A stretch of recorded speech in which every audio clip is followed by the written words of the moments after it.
스트럭처 서포트나 트렁크 무브먼트나 뉴럴 바스큘러 엘리먼트를 프로텍트하는 3개의 펑션을 가지고 있습니다. 2개의 어저스트 버테브라와 디스크, 그 다음에 스파이널 리그먼트와 파셋 조인트 자체가 펑셔널 스파이널 유닛을 로 되어 있고요. 블러드 서플라이를 보시면은 에오르타에서 세그멘트 아터리가 분지하고 이거 자체가 여기에서 다시 레디큐 메듈라리 아터리가 나오면서 엔테리어와 포스테리어 스파이널 코드를 블러드 서플라이하는 것을 볼 수가 있습니다. 특이하게 앞쪽에는 하나의 엔테리어 스파이널 아터리가 있고 뒤에는 2개의 포스테리어 스파이널 아터리가 있는 것이 볼 수가 있습니다.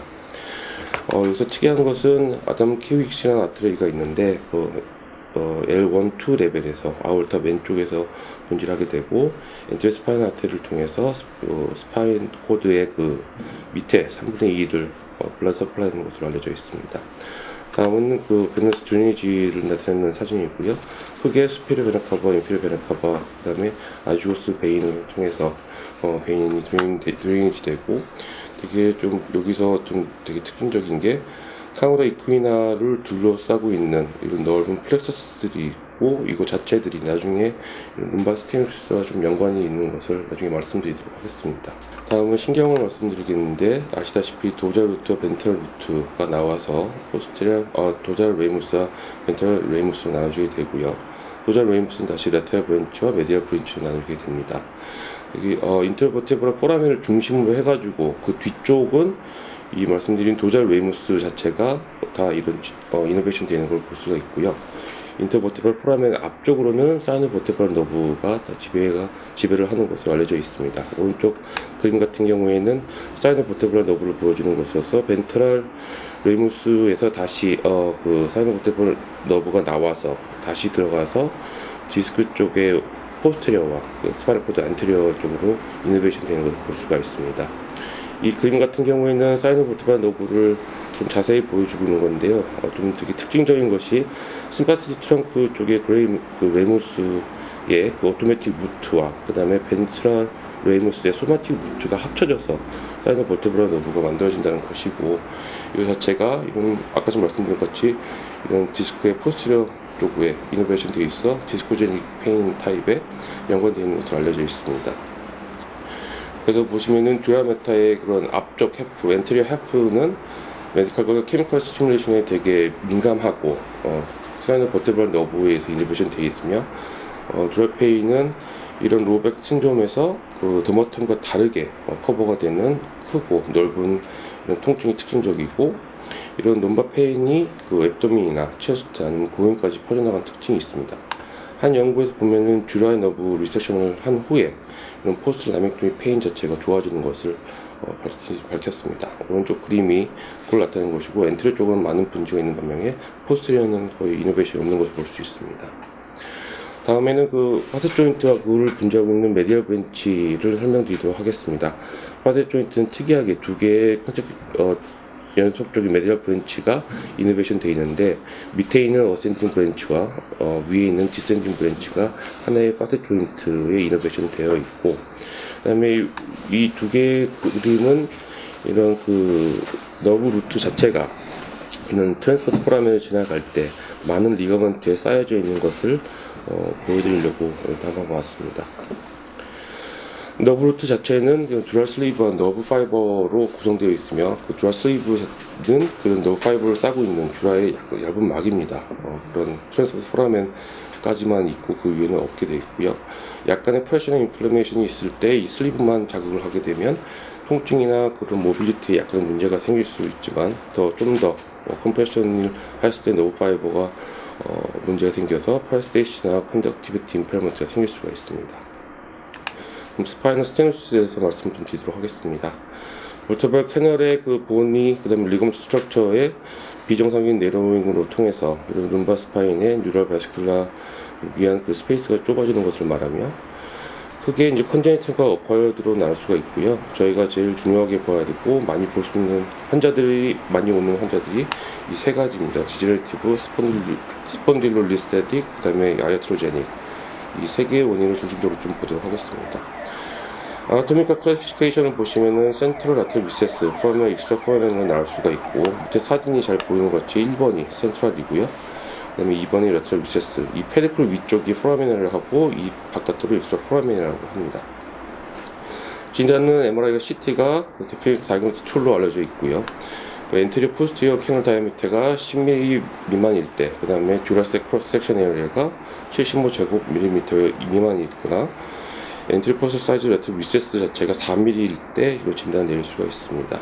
이거는 전형적인 스테노시스 사진을 보여주고 있고, 오른쪽에 있는 사진은 익스트라 포라미널 스테노시스를 보여주고 있습니다. 세디멘테이션 사인이라고 있는데, 보통 정상적으로 이런 그 스카우더 있구나 루트 자체가 이런 도자 사이드 쪽으로 약간 침착되어 있는 것이 정상적인 사진이고요. 양성일 때에는 이렇게 디퓨즈하게 퍼져 있는 것을 볼 수 있습니다. 그래서 이제 서지컬 컴플리케이션이나 이런 디컴프레션이 불안전하게 됐을 때 이런 그 세디멘테이션이 양성으로 나타날 수 있다고 합니다. 다음은 그레이딩을 보시면은 아까 말씀드린 그 카테고리별로 나눌 수가 있고요. 센트럴, 레터럴 리세스, 포라미널에 따라서 그 스테노시스에 따라서 그레이드 0부터 3까지 나눌 수가 있습니다. 증상은 이런 뉴로제닉 클라우디케이션이 가장 흔하고, 그 다음에 레이딩 백페인 정도 있고, 센서리 모터 디스터번스나 보이닝 디스터번스가 있을 수 있고요. 오른쪽 사진은 이런 환자의 전형적인 그 포스처인 심야 스탠스를 보여주고 있습니다. 키피처는 특정 거리를 걸었을 때 통증이 유발한다는 것, 그 다음에 룸바 익스텐션 하거나 쓰거나 걷거나, 그 다음에 오르막길을 걷거나 할 때 통증이 더 심해지고, 햄스트링 타이트니스를 대부분 동반하고 있습니다. 베스큘라랑 뉴로제닉 클라우디케이션을 구분하는 것이 되게 중요한데, 여기서 중요한 키포인트만 보시면은 페인이 좋아지는 방법이 베스큘라 같은 경우는 그냥 쉬는 거고, 뉴로제닉 같은 경우는 플렉션 포스처나 아니면 시팅이 있습니다. 그리고 당연히 이런 혈관 쪽의 문제니까 펄스 자체가 베스큘라에서는 감소할 수 있고요. 센서리 로스는 베스큘라 쪽에서 스타킹 타입, 즉 전반적으로 다리 전체에서 오게 되고, 뉴로제닉은 덤버텀을 따라서 오게 됩니다. 통증이 좋아진 시점이 이것도 차이가 약간 있는데, 베스큘라 같은 경우는 서서히 오는 반면에 뉴로제닉 같은 경우는 급작스럽게 좋아지게 됩니다. 다음에 병태 생리를 좀 말씀드리도록 하겠습니다. 근데 좀 병태 생리가 워낙 많아서, 근데 제 나름대로 조금 마이크로랑 매크로로 좀 나눠서 좀 설명을 좀 드리도록 하겠습니다. 예, 우선 기본 개념을 좀 보시면은 뉴럴 컴프레션이랑 그다음 카로 이코이나의 블루스로의 obstruction, 그다음 세레브 스파이널 프레셔 체인지, 그다음에 인터럴 오세스 체인지가 있습니다. 그래서 매크로패소제네시스를 보시면은 스파이널 스테노시스는 크게 4개의 팩터가 영향을 주는데, 디스크로네이션, 그 다음에 이런 파세 조인트의 하이퍼트로피나 OA, 그 다음에 리거먼트 프라블럼의 하이퍼트로피, 그 다음에 스폰딜로리스테시스 등이 있습니다. 디스크로네이션은 퍼포스가 그 디하이드레이트 되면서 애뉴라스에 피셔나 티어가 생기고, 거기에 타이본 콜라겐이 증가되면서 프로티어 글루칸의 신테시스와 그 총량이 감소되고, 그래서 디스크 하이트가 감소하면서 애뉴라 벌징 디스크 허니에이션 돼서 너브루트 인터먼트랑 스테노시스가 나타나는 것으로 알려져 있습니다. 디스커네이션의 분류구역, 엑시얼 세지털로 나눌 수가 있고, 세지털은 수피리어, 인페리어 마이그레이션, 엑시얼 같은 경우에 엔티리어, 포스티리어 나눌 수 있고, 포스티리어는 앞에서 말씀드린 카테고리별로 나눌 수 있습니다. 이 사진은 전형적인 그 스포스터드 허니에이션, 수피리어 마이그레이션을 동반한 스포스터드 허니에이션을 보여주고 있고, 엑시얼 사진입니다.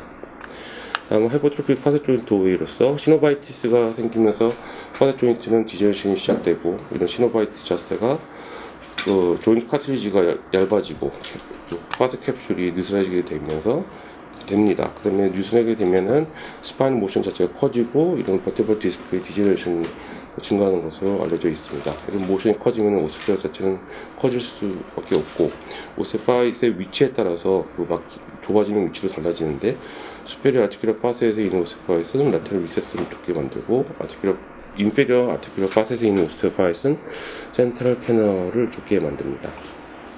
다음은 리거먼트 프라블럼 하이퍼트로피인데, 정상적으로 엘라스틱 파이버가 80% 정도로 콜라겐이 20%로 되어 있습니다. 이런 엔도트리얼 셀에서 나오는 트랜스포밍 그로스 팩터 베타가 이런 파이브로시스를 일으키는 것으로 알려져 있으며, 특징적으로 엔테시스에 되게 하이퍼틱하게 변화가 오고, 엘라스틱 파이버의 디제너레이션, 타입 2 콜라겐의 프로필레이션이 관찰됩니다. 오른쪽이 이제 전형적인 리거먼트 하이퍼트로피를 보여주고 있습니다. 다음은 이제 마이크로 패소제네시스를 말씀 좀 드리도록 하겠습니다. 이제 크게 뉴럴 체인지나 non 뉴럴 체인지로 볼 수 있는데, 당연히 뉴럴 체인지는 너브 파이버 감소나 엑손의 데미지, 디마일레이션 등이 있을 수 있고, non 뉴럴 체인지는 PR 알코니드 어디션이나 파이버시스, 아트리어 인서피션시, 그 다음에 에피드럴 베너스 플렉서스의 다일레이션이나 AV 아나스토모시스가 있습니다. 여기 베너스 시스템을 좀 중점적으로 해서 좀 말씀드리도록 하겠습니다. 다음 연구는 83세 스테노시스 환자가 이제 사망한 후에 카데바를 사용해서 한 연구인데요. 보시면은 그로스하게 보았을 때 L5 사이에 컨텍션 되어 있는 것을 볼 수가 있고, 요거는 L5를 아이솔레이션 했고, 이거는 S1 루트를 아이솔레이션 하는 것입니다. 보시면 같이 여기에 컨스트럭터 포인트가 보이고, 양옆으로 PR 알코노이드가 하이퍼트로피한 체인지가 있으며 디베이시브한 알코노이다이티스가 관찰된다 하였고, 이것은 S1 루트인데요. 요거를 이제 혈관 조형을 해서 보았을 때 이런 아테리가 여기 이제 관찰되어 있는데, 보시면 같이 컨스트럭터 쪽으로 이제 모여 있는 것은 보이지만 중요한 것은 아테리 자체는 잘 유지가 되고 있다. 그리고 당연히 뭐 좁아져 있으니까 거기에 대한 컴pen서터리 코일링이 좀 있다는 것입니다. 근데 좀 반대적으로 요 그림 같은 경우에는 특정 시약을 사용해서 베듈 내강을 볼 수 있도록 하는 건데요. 이거 자체는 윗그림과 비교했을 때 베너스 숫자도 많이 감소하고 많이 콜랩스 되어 있는 것을 볼 수 있으며, AV 아티리어 베너스 아나스토모시스로 인해서 이런 컨제션이 있을 수 있다는 것을 짐작할 수 있습니다. 다음은 조직학적 사진인데, 이 밑에 것이 정상입니다. 라지 마일레드 파이버들이 보이고 정상적인 베듈이 있는데, 위에 것들 보면은 밑에 것과 틀리게 이런 마일레드 파이버가 없고요. 이런 검은 것들이 이제 스몰 리제너레이팅 파이버들이고, 파이버 스카틱 티슈들이 쭉 있는 것이 보이고, 특징적으로 보면은 베너스의 월이 되게 엄청 두꺼워져 있으며 컨제스션 되는 걸 볼 수가 있습니다. 이건 광학 현미경으로 본 것으로서 밑에 것이 정상이고 위에 게 병변 부위인데요. 역시 똑같이 파이버 티슈 체인지가 많이 있고, 베듈 자체의 월이 되게 두꺼워져 있으며 이런 내강도 많이 좁아져 있는 것을 볼 수가 있습니다. 마일레이션 너브 자체는 보이지도 않고요. 다음 그림 같은 경우에는 스테노시스가 하나만 있을 때와 여러 군데 있을 때의 이런 블러드 플로우의 영향을 나타내는 건데, 보시면은 당연히 이제 한 거나 하나만 있을 때보다는 두 군데가 있을 때 좀 더 많은 영향을 준다는 것을 보여주는 그림입니다. 아티리올 자체는 크게 영향을 받지는 않지만 베너스 시스템 같은 경우에는 컨제스트되고 플로우 자체가 줄어드는 것으로 알려져 있으며, 이런 메인페어 뉴트리먼트와 동반돼서 메타볼리시이 쌓이게 됩니다. 다음 연구는 돼지를 사용해서 하는 연구인데, 이런 카우드 이코나를 발루닝으로 해서 컨제스트를 만들어서 블러드플로우를 관찰한 연구입니다. 울마커가 발표했는데 10mm 멀큐리 정도의 약간의 프레셔를 주었을 때도 베듈이나 블러드플로우에 장애가 오게 되고, 50mm 멀큐리 정도의 프레셔를 주었을 때 한 55%의 뉴트리셔널 리더럭션이 보이면서 인터뉴럴 이디마가 보인다고 합니다. 계속적으로 같은 연구에서 나온 결과고, 앞에서 말씀드린 내용과 주목되는 내용인데, 보시면은 한 부위의 스테노시스보다는 더블 레벨의 스테노시스가 있을 때, 특히 이런 우리 너브 임펄스 컨덕션 자체가 현저하게 감소가 되고 블러드 플로우도 감소하는 것을 볼 수가 있습니다. 크로닉한 상태에서는 어떻게 변화가 오는지 보았고, 이런 스파인 너브의 롱스탠드 컴프레션이 있을 때는 인터뉴럴 이디마가 되면서 결과적으로는 파이브 디스크가 티슈로 변하게 됩니다. 그 다음에 컴프레션으로서는 엑스트라 디레이션이나 이런 로컬 디마일레이션이 있을지 에토픽 임펄스 제너레이션이 생기는 것을 말했습니다. 다음 연구는 그러니까 개를 사용해서 한 연구인데요.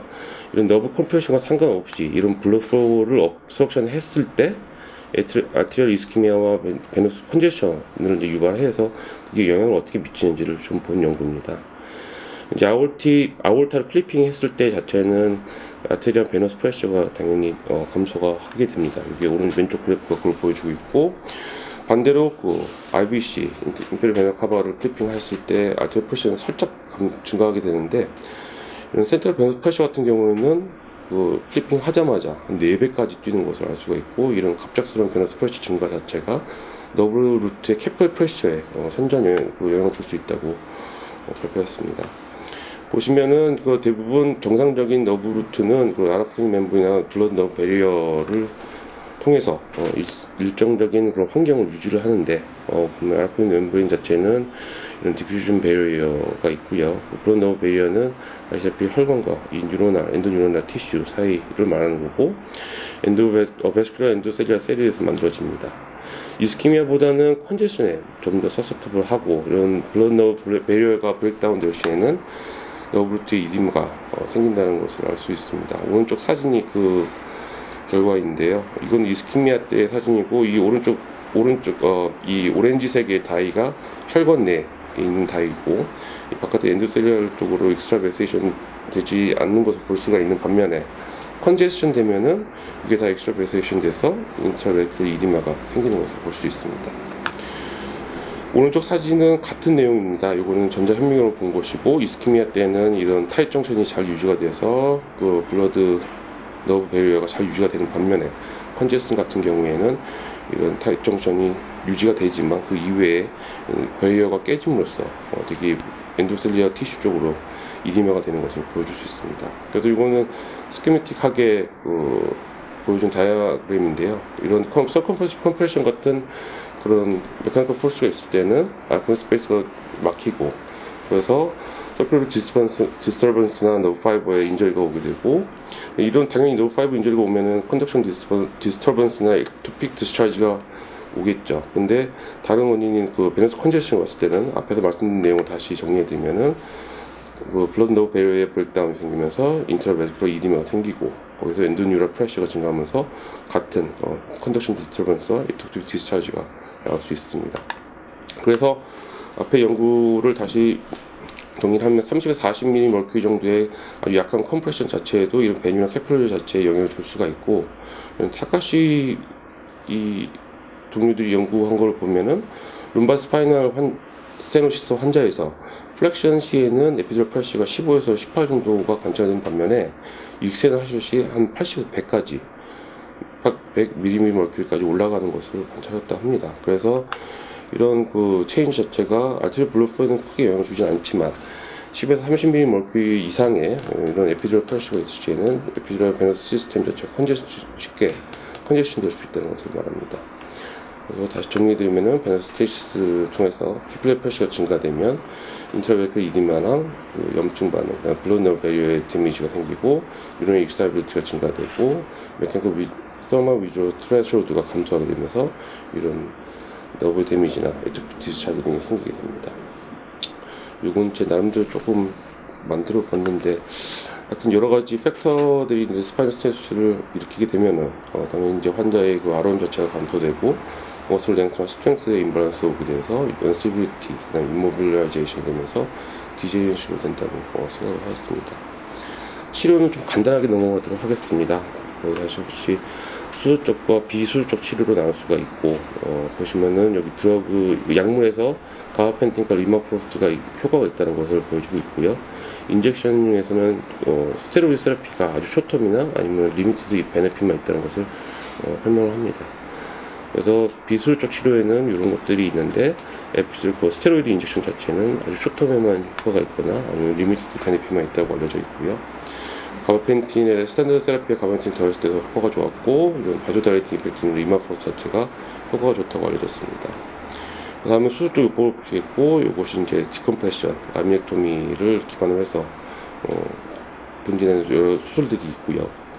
한 스터디에서는 라미넥토미 자체 롱텀 석사를 봤을 때 엔드포인트에 따라서 45에서 72%까지 엄청나게 다양한 그런 것을 보이는 것으로 알려져 있습니다. 그다음에 이런 치료법도 있습니다. 인터스피너스 스페이서라 해서 스피너스 프로세스 사이에 넣어서 공간을 만들어주는데, 결론적으로 이거는 추천되지 않는 것으로 알려져 있고요. 그다음에 보시는 것 같이 또 많이 본 룸바 퓨전 사진입니다.